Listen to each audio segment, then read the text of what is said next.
नमस्कार, मैं हूं पंकज मटपाल और आज इस वीडियो में मैं दूंगा आपके कुछ सवालों के जवाब। तो शुरू करते हैं सवाल जवाब का सिलसिला और लेते हैं पहला सवाल जो पूछा है राकेश सिंह ने।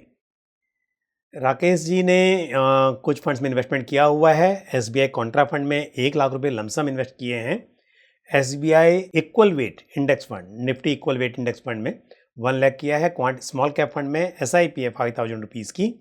क्वांट मिड कैप फंड में 5,000, Nippon India small cap fund में 5,000, Nippon India large cap fund में 5,000, Motilal Oswal mid cap fund में 5,000, पराग पारिक फ्लेक्सी कैप फंड में 5,000 और टाटा स्मॉल कैप में 5,000 और साथ ही Motilal Oswal small cap fund में भी 5,000 की एसआईपी है। तो स्मॉल कैप में काफ़ी ज़्यादा स्कीम है।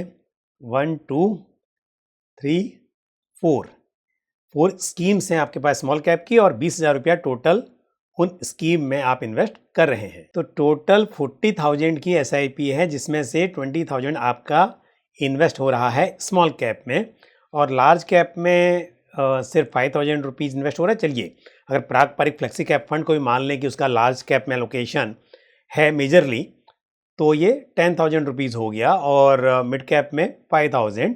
तो मेरे हिसाब से आपको स्मॉल कैप में एक्सपोजर कम करना चाहिए। जनवरी 2024 में आपने इन्वेस्टमेंट की शुरुआत की है और उस वक्त मार्केट काफ़ी तेज़ी में था। जनवरी से लेकर और सितंबर तक आपने तेज़ी देखी, लेकिन फिर गिरावट के दौर में शायद कुछ नुकसान भी आपको दिखाई दे रहा होगा। हालांकि आप कह रहे हैं कि 15 से 20 साल का नज़रिया है, पर फिर भी मैं कहूँगा कि आपको स्मॉल कैप एक्सपोजर कम करना चाहिए। आपके पास क्वांट स्मॉल कैप फंड है, आप उसमें एसआईपी रोक कर आप एसबीआई कॉन्ट्रा फंड में एसआईपी शुरू कर सकते हैं। तो एसबीआई कॉन्ट्रा फंड में ऑलरेडी लमसम इन्वेस्टमेंट है, उसमें आपकी एसआईपी भी शुरू हो जाएगी और एक स्मॉल कैप फंड आपके पोर्टफोलियो से कम हो जाएगा।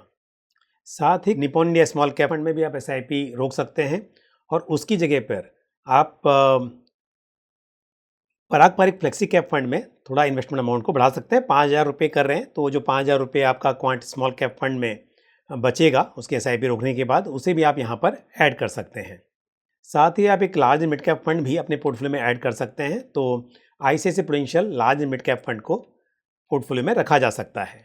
तो आप एसबीआई कॉन्ट्रा फंड में एसआईपी शुरू कर सकते हैं, Parag Pareek flexi cap fund में बढ़ा सकते हैं और क्वांट स्मॉल कैप फंड और Nippon India small cap fund में आप एसआईपी रोक सकते हैं और एक लार्ज मिड कैप फंड जैसे मैंने कहा ICICI prudential large mid cap fund add किया जा सकता है। अब क्योंकि आपने 1 साल पहले निवेश की शुरुआत की थी तो इस वक्त कितना पैसा हो गया है ये मुझे नहीं मालूम है, लेकिन अगर मैं मान के चलूँ कि जो टोटल आपने इन्वेस्ट किया है और प्लस जो एसआईपी कर रहे हैं उसकी हम कैलकुलेशन करें कि 15 साल में कितना बन सकता है, 20 साल में कितना बन सकता है, वो मैं आपको कैलकुलेट करके बता दूंगा।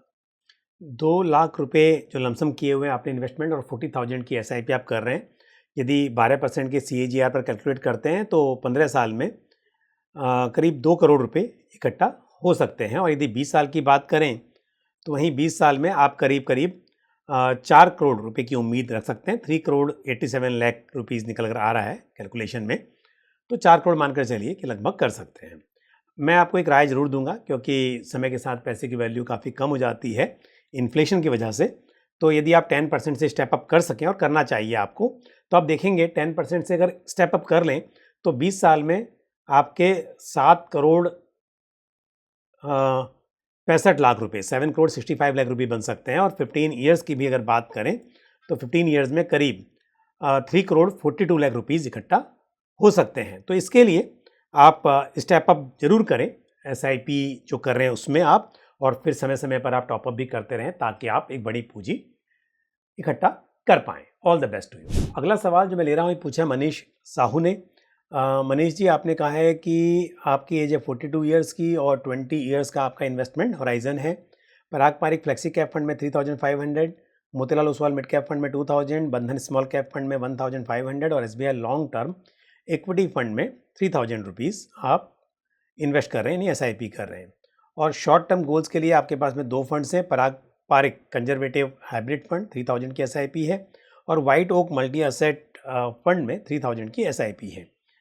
तो देखिए Parag Parikh conservative hybrid fund, क्योंकि कंजर्वेटिव हाइब्रिड फंड कैटेगरी है तो यहाँ पर इक्विटी एलोकेशन 10% टू 25% के बीच रहेगा। लेकिन अगर हम बात करें White Oak multi asset allocation fund की तो यहाँ पर 40% टू 60% एलोकेशन इक्विटी में होगा।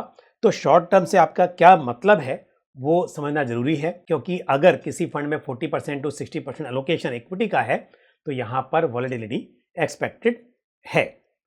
तो यदि आप 3 साल या उसके आसपास का आपका इन्वेस्टमेंट होराइजन है तो फिर आप कंटिन्यू कर सकते हैं। यदि उससे कम है तो आपको थोड़ा और कंजर्वेटिव अप्रोच रखनी होगी।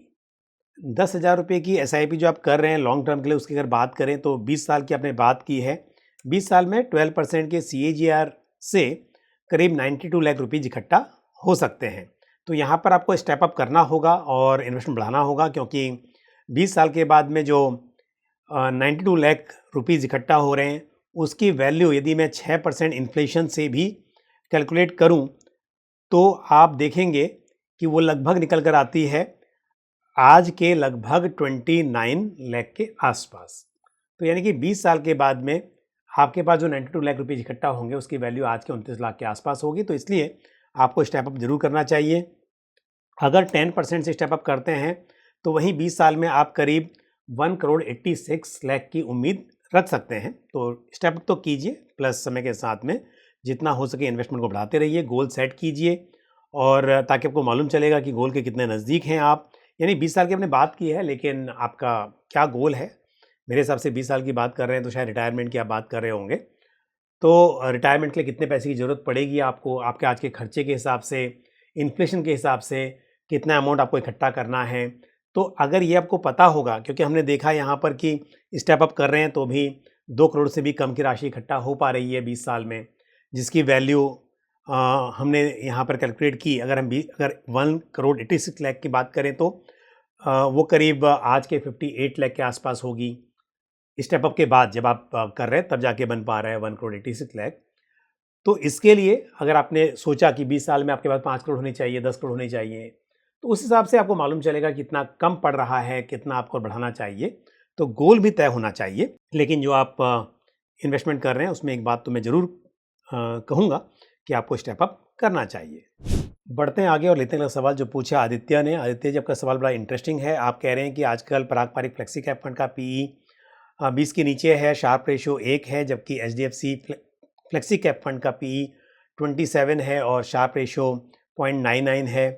तो क्या पारंपरिक की वैल्यूएशंस फेयर हैं HDFC के मुकाबले? मैं आपको एक बात बताऊंगा कि हालांकि दोनों फ्लेक्सी कैप फंड हैं, लेकिन दोनों फ्लेक्सी कैप फंड के पोर्टफोलियो अगर देखेंगे तो आपको मालूम चलेगा कि टोटली डिफरेंट है। एक फ्लेक्सी कैप फंड की डेफिनेशन ये है कि फ्लेक्सी कैप फंड का जो टोटल असेट है किसी फ्लेक्सी कैप फंड का, उसका मिनिमम 65% एलोकेशन इक्विटी और इक्विटी रिलेटेड इंस्ट्रूमेंट्स में होना चाहिए। अब 65% के ऊपर का जो पैसा है उसे आपको इक्विटी में इन्वेस्ट करना है या डेट में करना है, वो आप डिसाइड कर सकते हैं। तो आप एक इक्विटी फंड से क्या उम्मीद रखते हैं? यदि आप बात करें किसी हाइब्रिड फंड की तो आपको पता है कि वहां पर इक्विटी और डेट या मल्टी एसेट एलोकेशन फंड है तो इक्विटी, डेट एंड गोल्ड भी होगा। लेकिन एक इक्विटी फंड में भले ही मैंडेट ये है कि आपका एलोकेशन मिनिमम 65% होना चाहिए, पर आप चाहेंगे कि अगर इक्विटी फंड है तो आपका पैसा 90-95% इक्विटी में इन्वेस्ट हो। अगर आप बात करें HDFC इक्विटी फंड की तो इसका करीब 88% एलोकेशन इक्विटी में है as per there last disclosure. जबकि आप अगर बात करेंगे पारंपरिक फ्लेक्सी कैप फंड की तो इसका अराउंड 22% एलोकेशन डेट में है। तो यहाँ पर यदि मैं बात करूँ HDFC फ्लेक्सी कैप फंड की, जिसका मैंने कहा कि 88% के आसपास का एलोकेशन इक्विटी में है, तो बाकी 12% जो है वो कैश और थोड़ा रीट्स वगैरह में है, लेकिन मेजर एलोकेशन यहाँ पर इक्विटी में दिखाई दे रहा है। लेकिन अगर आप बात कर रहे हैं पारंपरिक फ्लेक्सी कैप फंड की, जिसका करीब 21-22% के आसपास का एलोकेशन डेट में है, तो इक्विटी में एलोकेशन यहाँ पर कम हो जाता है। अब यहाँ पर पारंपरिक फ्लेक्सी कैप फंड की अपनी स्ट्रेटजी है और जो मैंडेट है उसके हिसाब से उन्होंने कुछ गलत भी नहीं किया है, पर मैंने जैसा कहा कि एक्सपेक्टेशन इक्विटी फंड में आप उम्मीद करते हैं कि आपका ज़्यादा एलोकेशन इक्विटी में रहे। अब क्या होता है कि डिपेंड करता है सिचुएशन पर। इस वक्त पर क्योंकि हमने देखा इक्विटी में गिरावट आई और पारंपरिक फ्लेक्सी कैप फंड का पैसा इक्विटी में कम था, डेट में पार्क किया हुआ था, तो गिरावट का नुकसान कम हुआ और ऐसे में सभी लोग एप्रिसिएट कर रहे हैं कि पारंपरिक फ्लेक्सी कैप फंड कम गिरा।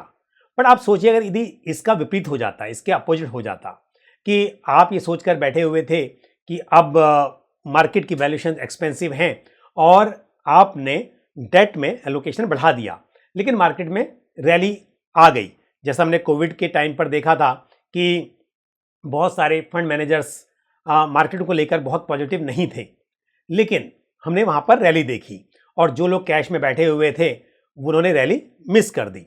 अब ऐसे में यदि पारंपरिक फ्लेक्सी कैप फंड रैली को मिस कर देता तो शायद अधिकतर इन्वेस्टर्स यही कह रहे होते थे कि हमने पारंपरिक फ्लेक्सी कैप फंड को पैसा दिया था इक्विटी में इन्वेस्ट करने के लिए, लेकिन ये मौके का फायदा नहीं उठा पाए।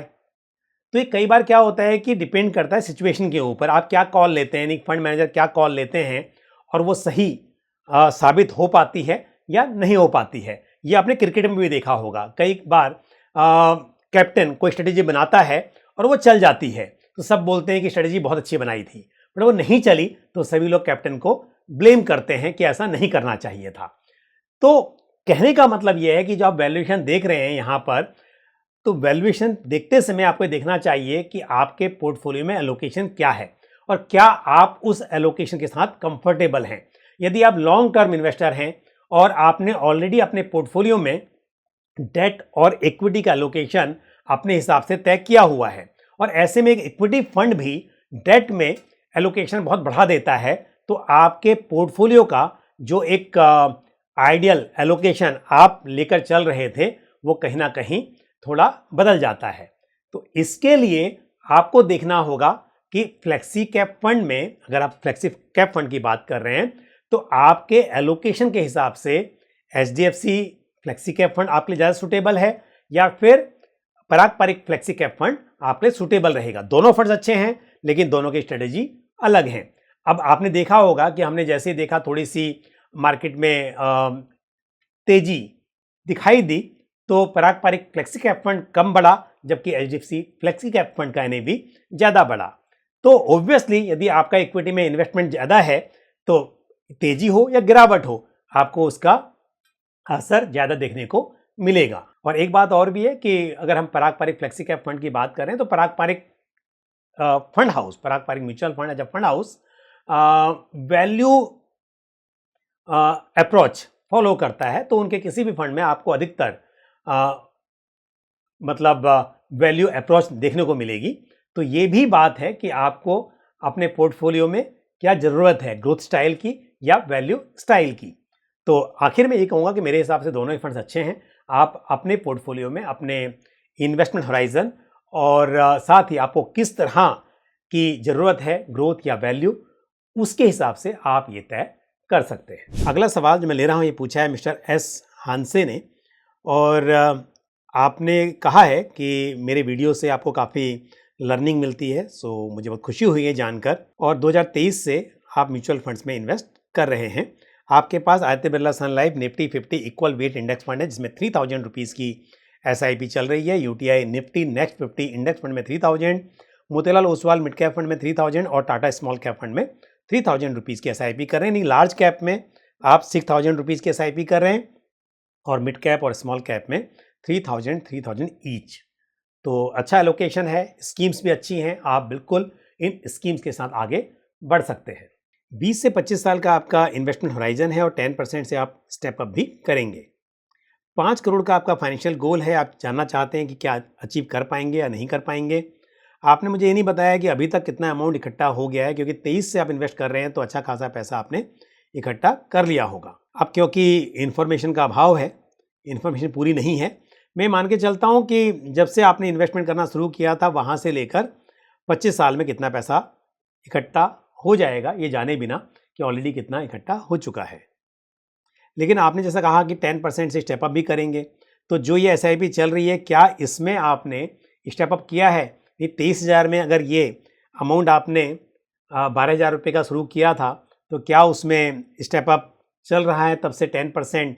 ये भी आपने मुझे नहीं बताया, पर मैं यही एज्यूम कर रहा हूँ कि अगर आप कह रहे हैं 23 में आपने शुरुआत की थी और इन चारों स्कीम में आपने 23 से शुरुआत की हुई हो और 10% का स्टेप अप तब से ही कर रहे हो, तब कितना पैसा बनेगा। तो 12,000 रुपये पर मंथ की SIP, 10% का स्टेप अप, 25 साल का इन्वेस्टमेंट होराइजन और 12% का CAGR मैंने एज्यूम किया है। तो ये टोटल पैसा बन रहा है 4,72 लाख के आसपास 25 साल में। और 20 साल की अगर हम बात करें तो ये बनता है करीब 2,24 लाख रुपीस। तो क्योंकि 20 साल 25 साल में जो अमाउंट बन रहा है इसकी वैल्यू काफ़ी कम हो जाएगी, तो इसके लिए आपको 10% के स्टेप अप के साथ साथ बीच बीच में और भी इन्वेस्टमेंट को बढ़ाना होगा, टॉपअप करना होगा, ताकि आप इससे भी ज़्यादा पैसे इकट्ठा कर पाएँ। फिलहाल के लिए स्कीम सभी अच्छी हैं। एक फ्लेक्सी कैप फंड आप ऐड कर सकते हैं और फ्लेक्सी कैप फंड में आपको थोड़ा सा मैं एक अग्रेसिव फ्लेक्सी कैप फंड जो मेरे हिसाब से अग्रेसिव है वो बता रहा हूँ, और वो होगा Bajaj Finserv flexi cap fund, क्योंकि इसका जो पोर्टफोलियो है वो थोड़ा सा फोकस्ड अप्रोच वाला है और इन्वेस्टमेंट भी इसका large cap, mid cap, small cap सभी में है। तो इस फंड को आप लॉन्ग टर्म के लिए ऐड कर सकते हैं। फिलहाल ऐड कीजिए। वैसे जब मैं कहता हूं कि लॉन्ग टर्म के लिए ऐड कीजिए, आपको टाइम टाइम पर स्कीम्स को रिव्यू करना चाहिए। अगर ये हो कि अभी स्कीम्स अच्छा परफॉर्म कर रही हैं, फ्यूचर में नहीं कर पा रही हैं, फंड मैनेजर चेंज हो जाते हैं, तो आपको बदलाव भी करना चाहिए। आप लेते हैं आज का आखिरी सवाल जो पूछा है मिस्टर नीरज कुमार ने। नीरज जी, आपने अपना पोर्टफोलियो शेयर किया है। Nippon India small cap fund में 2000, HDFC स्मॉल कैप फंड में 2000, पराग पारिक फ्लेक्सी कैप फंड में 3000 रुपीज़ और 3000 रुपीज़ आप एक large and mid cap fund में इन्वेस्ट करना चाहते हैं। 20 ईयर्स का आपका इन्वेस्टमेंट होराइजन है। आपका स्मॉल कैप में एक्सपोजर ज़्यादा है क्योंकि टोटल आप 7,000 रुपीज़ इन्वेस्ट कर रहे हैं, उसमें से 4,000 आपका स्मॉल कैप में एलोकेट हो रहा है। अब 3,000 रुपीज़ आप कह रहे हैं लार्ज एंड मिड कैप में करना है, तो बिल्कुल सही है। लार्ज एंड मिड कैप के लिए मैं आपको दो नाम सजेस्ट करूंगा। एक होगा Motilal Oswal large and mid cap fund और दूसरा होगा ICICI prudential large and mid cap fund. आपका पोर्टफोलियो क्योंकि ऑलरेडी अग्रेसिव है, तो मेरी राय ये होगी कि आप ICICI prudential large and mid cap fund को ऐड करें। Motilal Oswal large and mid cap fund एक अच्छा फंड है और मैं अक्सर इस फंड को लेने का सुझाव देता रहता हूं, लेकिन क्योंकि आपका पोर्टफोलियो काफ़ी अग्रेसिव है और Motilal Oswal large and mid cap fund जो है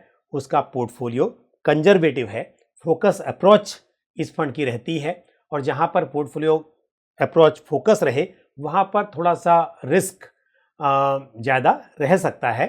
जहां पर पोर्टफोलियो डाइवर्सिफाइड होगा तो यहां पर रिस्क थोड़ा कम हो जाएगा, यानी कि जो कॉन्सेंट्रेशन रिस्क है वो कम रहेगा। इस हिसाब से मैंने आपको ICICI prudential large and mid cap add करने की यहाँ पर सलाह दी है। तो आज के इस वीडियो में मैंने कुछ सवालों के जवाब दिए। मुझे उम्मीद है जानकारी को पसंद आई होगी। आपका जो भी सवाल या सुझाव हो आप कमेंट बॉक्स में पोस्ट कर सकते हैं।